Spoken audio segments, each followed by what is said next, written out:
Barsiisa barattoonni hin jiranii. Barsiisa barattoonni hin jiran. Teessoo duwwaa barsiisaa hirtumoose. Barsiisa nageessanii. Maraatanii moose. Sammuu isaanii sirriin hojjetuma barsiisaa kana. Moo hambarii fi ana qofa barsiisaa jiru tarii. Kun anaaf gaaffiidha. Barsiisa.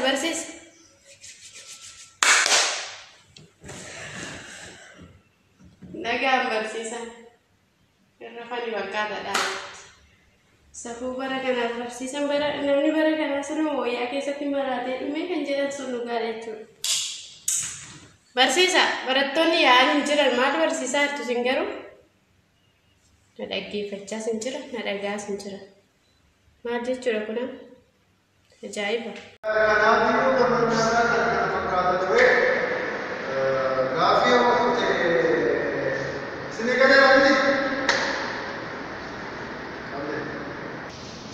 Inde nam tokko hin jiru